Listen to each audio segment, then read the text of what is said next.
Hola a todos, espero que estén bien. ¿Cómo están? Yo estoy muy bien. Hoy eh, el, el tiempo es perfecto, hace muy buen tiempo, no hace mucho calor, hay un poco de viento. Me gusta trabajar aquí afuera de mi casa. Muy bien, hoy vamos a hablar de los objetos indirectos. Los objetos indirectos, ¿ok? Y los objetos indirectos y los objetos directos son partes integrales de muchas frases, ¿ok? Entonces vamos a empezar con una pequeña revisión de los objetos directos, ¿ok? Okay, so los objetos indirectos, an indirect object is typically a noun phrase that is referring to someone or something that is affected by an action of a transitive verb, but it's not the primary object. So a direct object is receiving the action of the verb directly, okay? And the indirect object answers usually to whom or for whom an action is done. So a transitive verb is a verb that requires a direct object or an indirect object for it to be intelligible, for it to make sense. For example, the verb to bring, right? If you say she brings, you have to have a direct object for that sentence to make sense. She brings the water, right? If you just say she brings, that does not make sense. Some verbs are intransitive, like she sang. Actually, sang can be both transitive and intransitive. So an intransitive verb makes sense without having a direct object, okay? So usually a direct object is a noun phrase denoting a person or thing that is the recipient of the action of a transitive verb. So in that sentence, she brings the water. What does she bring? She brings what? She brings the water. So when we're looking at a sentence, let me go to my whiteboard here. Let's do one in English. She brings the water to her. Okay, that has subject, verb, subject, predicate, same thing. Subject, verb, direct object, indirect object. So let's look at how we can assess which is which. Okay, so here we have she, ella, right? That would be our subject. Okay, brings, that would be our verb, right? So that's the action. Okay, water, she brings what? She brings the water. So that is the direct action of the verb. That would be our direct object. And then the other indirect object answers to whom or for whom the action is done, right? So she brings the water to whom? She brings what? The water, direct object. She brings what to whom? To her, indirect object, right? So that would be our indirect object. Okay, let's look at this sentence in Spanish. Now, if we just said ella trae, that does not make sense. That's a transitive verb that needs a direct object, right?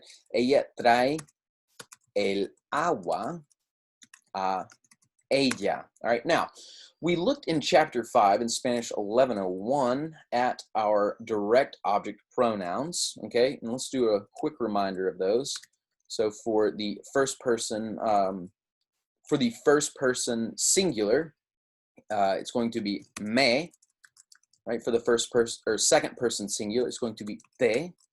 For the third person singular, it's going to be lo or la. Now that's dependent on the gender of the noun, right? That's dependent on the gender of the noun. And here's the main difference between our indirect object pronouns and our direct object pronouns, okay? So we have yo, so nosotros would be nos. This is our direct object pronoun still. And then here on the bottom, on our third person plural, it's going to be los and las, okay? Los and las. Now, the main difference between our indirect object pronouns and our direct object pronouns are here in that third person. So let's go ahead and look at our PowerPoint here and look at our chart.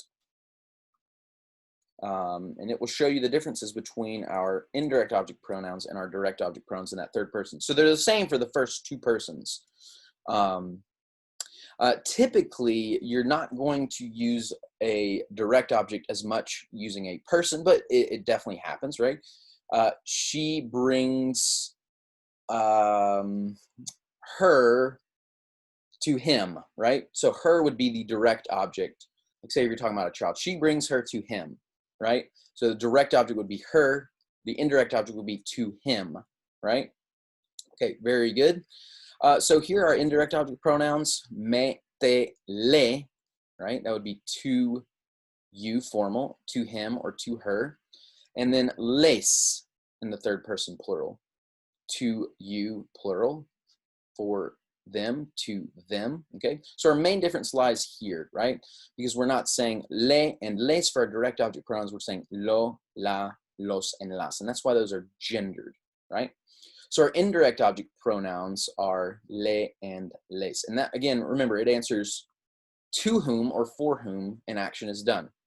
So let's take a deeper dive into our,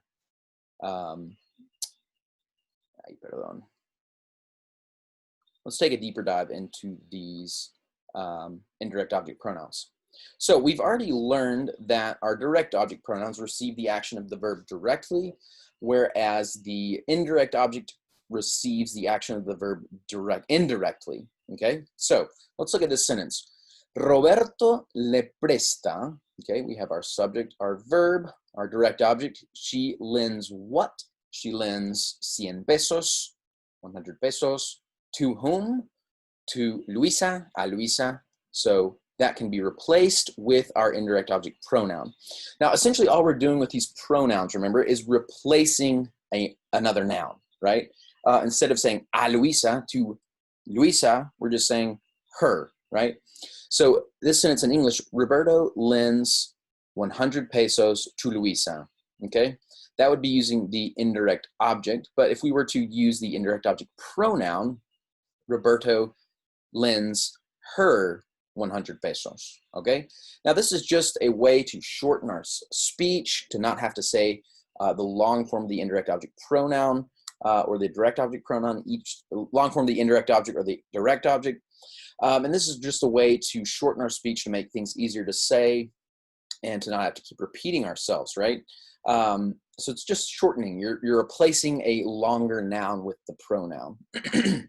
Okay, so an indirect object is a noun or pronoun that receives the question to whom or for whom an action is done. So if we look at that preceding example, the indirect object answers this question, to whom does Roberto lend the 100 pesos? ¿A quién le presta Roberto 100 pesos? The answer would be a Luisa, right? A ella. Roberto le presta 100 pesos. Okay, muy bien. All right, so one more look at our indirect object pronouns here. Me, te, le, not lo and la like our direct object pronouns. And then we have nos and les, okay, not los and las like our direct object pronouns. Okay, so the forms of indirect object pronouns for the first and second persons, me, te, nos, and os, are the same as our direct object pronouns. And our indirect object pronouns agree in number with the corresponding nouns, but not in gender. Meaning, if you have one person you're referring to in the third person, it would be le. If it's plural, it would be les, right? So if we said, Roberto le presta 100 pesos a Luisa y a él, or a Luisa y a José, okay? To Luisa and to José, it would be les, right? To them. Whereas if it were just singular, a Luisa, Roberto le presta 100 pesos. Plural, Roberto les presta 100 pesos. Okay, muy bien. So they're the same for the first two persons in our direct object as our direct object pronouns, and they agree in gender, or excuse me, in number, but not gender. Our direct object pronouns have to agree both in number and gender. All right, so let's look at these sentences here. Bueno, le doy un descuento. I'll give him or you, we don't really know in this instance, and we'll get to that, why you want to include both the indirect object pronoun and the indirect object when you're using the third person, because it could be multiple people, right? It could be él, ella, usted. Same thing for the plural. It could be ellos, ellas, ustedes, right? So, bueno, le doy un descuento. So I give a discount to, to him, to usted, to her, right? So that would be our indirect object pronoun right there. And acabo de mostrarles que sí sabemos regatear. Okay, so I just showed them, mostrar a ellos, if we were making it the long form, acabo de mostrar a ellos que sí sabemos regatear. Mostrarles. Muy bien. Okay, now Spanish speakers will commonly use both an indirect object pronoun and an indirect object, and the noun in that case, to which it refers to in the same sentence. And this is done to emphasize and to clarify to whom the pronoun refers. So like I was saying in that previous sentence, okay, if you didn't have any context, if someone just came up to you and said, bueno, le doy un descuento, it's not as in English where we can say him or her, okay, we need context. Bueno, le doy un descuento. ¿A quién? ¿A quién te das un descuento? Okay, muy bien. Same thing here, mostrarles, okay, it's kind of confusing if you don't have any context. All right, and that's why you will see them use both the indirect object pronoun and the noun in the same sentence. Ella le vende ropa a Elena. So let's look at this sentence real quick. What would be the direct object of this sentence? Ella le vende la ropa a Elena. What would be the direct object of that sentence? Muy bien, la ropa, okay? Now, when you're looking for these indirect object pronouns, okay, you're going to be looking out for a preposition right here because it's asking to whom, to, which would be a, or for whom, para, an action is done. So, a Elena, a Inés, y a Alex, okay? And that's why we're looking for these prepositions to help us identify the indirect object, okay? So, ella le vende la ropa a Elena, okay? Another sentence, les prestamos el dinero a Inés y a Alex, okay? And as you can see in the noun, we're having to use the preposition both times if we want to include someone else. A Inés y a Alex, to Inés and to Alex, right? So that would be using les because it's talking about to them, right? And that's essentially what you want to do with these indirect objects. You want to break them down into a smaller form, a more intelligible form using your subject pronouns, right? So think about if you had le doy un libro al profesor, right? I give a book to the professor, al profesor. Remember, when you have that you'll have that conjunction between a plus the masculine singular article, definite article, right? The, a el profesor becomes al, ¿no? Entonces, even a title or something along that, you're still looking at al profesor, a él, right? A él. So, le doy el libro, right? Al profesor, you can include that as well, but le doy el libro al profesor, okay? So we do this to emphasize and to clarify to whom the pronoun refers because it could be ella, usted, or él. It could be ellos, ellas, ustedes, if it were plural. Okay, muy bien. Now, indirect object pronouns are also used without the indirect object noun when the person for whom the action is being, the action is done is known. Okay. Now, and like I was saying, if you just have the sentence, bueno, le doy un descuento, without context, you're not going to be able to understand to whom you are referring, right? So if that's known, though, or if you were talking about the professor, then you could go on and say, oh, I have this wonderful professor, not your Spanish professor, right? I have this wonderful history professor. His name is Professor Franklin, and I gave him a book, right? That has context. But if you just go up to someone and say, in Spanish, le doy el libro, right? It's not known. So when we have that action known, you do not have to clarify with the indirect object noun, right? The context is there. Okay. Now, so indirect object pronouns are usually placed before the conjugated form of the verb, okay? There are a few exceptions when you're talking about an infinitive or a present participle, but typically you'll see that indirect object pronoun coming before the conjugated verb, okay? So it's a little bit weird for our syntax, right? Our English syntax, meaning the order and structure of a sentence. So, Martín me compra un regalo. Martín me compra un regalo. So let's think about this, guys. Which subjects or which indirect object pronouns would we not need clarification for? Okay, if we use me or te or nos, right, there's no confusion to whom we are referring because it's obviously always going to be me or te or nos, right? There's no confusion there. However, in that third person, there is some confusion. All right, now, so with our syntax here in Spanish, Martín me compra un regalo. It's almost like you're working backwards, right? Sorry for the email noises. It's almost like you're working backwards. Martín me compra un regalo. Martin buys me a gift, okay? Eva no me escribe cartas. Eva doesn't write me letters. Eva doesn't write me letters. So our syntax is a little bit backwards when we're using our indirect object pronouns in Spanish, okay? But if you think about it, Martin, for me, buys a gift. Eva, to me, does not write letters, okay? So it's essentially that you're saying the same thing, right? Muy bien.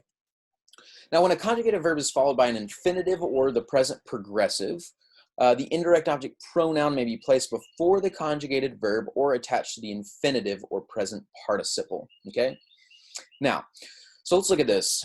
Remember, our infinitives are AR, ER, IR verbs, right? Anything that's to play, to sing, to dance, right? Those are our infinitives. To pay, right? So he doesn't want to pay you. Él no quiere pagarte. Okay, so if we have that infinitive there, we are able to add that indirect object pronoun onto the end. However, I recommend that you always keep it before the conjugated verb, kind of clear up any confusion you may have. Él no te quiere pagar. Same exact sentence. Él no quiere pagarte. Él no te quiere pagar. He doesn't want to pay you. He doesn't want to pay you. Now, in terms of our English syntax, this might make a little bit more sense, right? He does not want to pay you. He, to you, does not want to pay, right? Same thing. All right, now we'll also do it on our present participles here. Okay, so that would be in the present progressive tense right here. He is writing, right? The present progressive is something you are doing right now in this moment, right? I am talking. I am teaching. Estoy enseñando. Estoy hablando. Okay? That would be the present progressive tense. So you can use it on the end of one of these indirect object pronouns, or excuse me, on one of these present participles as well. Él está escribiéndole una postal a ella. As you can see, when using the third person, singular or plural, we're going to include that indirect object noun on the end of the sentence. Okay, but you can also say it like this. Él le está escribiendo una postal a ella. So make sure you don't get confused by this, okay? That the conjugated verb is here. He wants, he is, right? He is writing her, okay? He is writing her. Okay? So regardless, it's in front of our conjugated verb or on the end of an infinitive like pagar or on the end of an present participle like escribiendo, writing, right? Those are our ing words. I am dancing, estoy bailando, right? Muy bien. Okay, now because the indirect object pronouns le and les have multiple meanings, like I've been saying, Spanish speakers often clarify to whom the pronouns refer with the preposition a, pronoun, or a, noun, right? Yo le compro un abrigo. That's unclarified, especially if you do not have context. If you do have context, that's fine. But if it's unclarified and it's not clear to whom we're referring, it's better to go ahead and put that indirect object noun on the end of your sentence. Yo le compro un abrigo a usted, or a él, or a ella. Same thing with this one. Ella le describe un libro. Ella le describe un libro a Juan, right? If you just go up to someone and say, yo le compro un abrigo, bueno, pues ¿a quién? Right? ¿A quién? No sé. No tengo contexto. No tengo conocimiento anterior. Right? I don't have any prior knowledge of your statement. So it's unclarified. All right? Same thing with our plural, our third person plural. él les vende unos sombreros. Él les vende unos sombreros a ellos, a ustedes, a ellas, right? 3 different options for each of these. Ellos les hablan muy claro. Ellos les hablan muy claro a los clientes. So this will be the difference between using a pronoun or a noun, right? Usted, él, ella, nosotros, usted, él, ella, bueno, yo, tú, usted, él, ella, nosotros, ustedes, ellos, ellas are subject pronouns, right? So in this sense, our third person would be third person singular, él, ella, usted, third person plural, ellos, ellas, ustedes, okay? So we're going to clarify, but you can also say a noun, a Juan, su nombre, ¿no? Or al profesor, or a la enfermera. Those would be using nouns, not pronouns. It's the same concept. Muy bien. One more thing on that. That's why it is important to make sure you're looking at these. If they're using an a plus a noun, you need to be very careful. For example, you can say a mis padres, right? That has a possessive in there, but you're not talking about yourself. You're talking about ellos, to my parents, them. So make sure you're looking at that and being careful with these a plus nouns, identifying the correct subject pronoun to which it corresponds. Okay, muy bien. Now, oftentimes you will see that con estos verbos irregulares, they're often used with indirect object pronouns. All right, now let's think about why. Okay, if you think I give what? To whom, right? Le doy un libro. Okay, oftentimes with estos verbos, dar y decir, majority of the time we're going to be using it with an indirect object pronouns because you're telling someone, you're giving someone, right? Something to someone. You're saying something to someone, okay? And that's why you often see le digo, me dice, nos dicen, they tell us, me dice, he tells or she tells me. You could also say like, te doy, I give you, me da, she gives or he gives me, right? Okay, so these verbs are commonly used with indirect object pronouns. Okay, por ejemplo, me dan una fiesta cada año. They give me a party each year. Or, voy a darle consejos. Okay, another form where you will see this is your ir plus a plus infinitive, right? There's another example of when you can put your indirect object pronoun on the end of an infinitive. Okay, another example, te digo la verdad. Te digo la verdad. I tell you the truth. No les digo mentiras a mis padres. Okay, there's a good example. A mis padres, right? You're not talking about yourself. You're talking about a ellos, right? A ellos. So it would be les. Muy bien. Okay, chicos, make sure you, after watching this, you fill in your lecture notes and as well as completing the activity. I will also post the PowerPoint right below the lecture and indented. So everything below the lecture will be indented. And muchas gracias y nos vemos pronto. Adiós.